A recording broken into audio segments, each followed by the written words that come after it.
Selamat pagi, saudara-saudaraku yang dikasihi dan juga diberkati oleh Tuhan Yesus.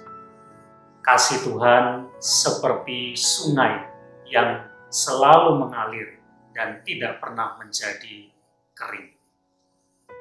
Seserah ada sebuah pepatah mengatakan demikian. Seperti air susu dibalas dengan air tuba.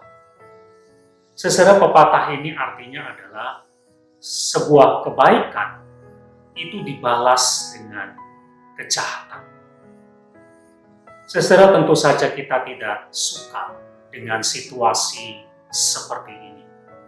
Artinya, misalnya satu saat kita berbuat baik kepada seseorang.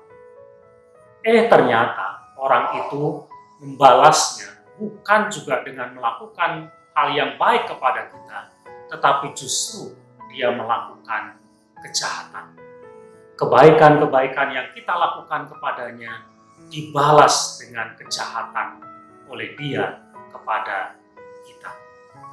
Kalau kita mengalami situasi seperti ini, kita akan kecewa, kita akan marah, kita tidak mau lagi berkomunikasi mungkin dengan dia, relasi kita menjadi terganggu, bahkan kita juga punya pikiran kita tidak akan pernah lagi berbuat baik kepada dia.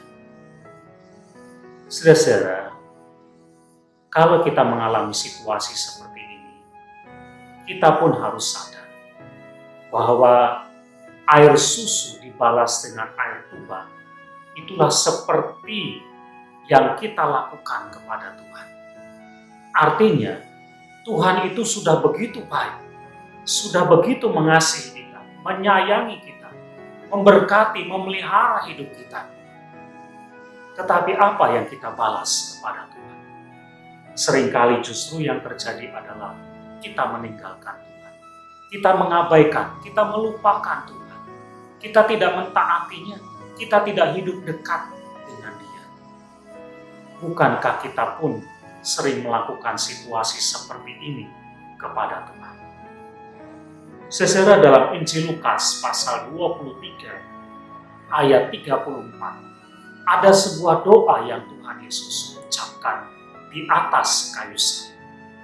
Ketika dia melakukan kebaikan, dia mengasihi manusia, tetapi balasan yang dia terima adalah justru ia disalibkan.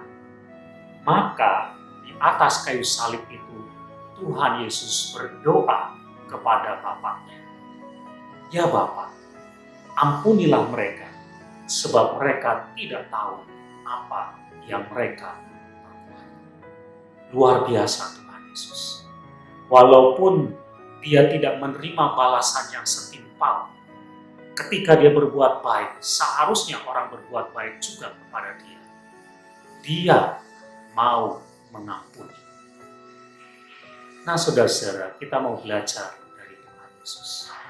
Mungkin ada pengalaman-pengalaman kita ketika kita berbuat baik kepada orang lain, tetapi justru balasan yang kita terima adalah sesuatu yang jahat.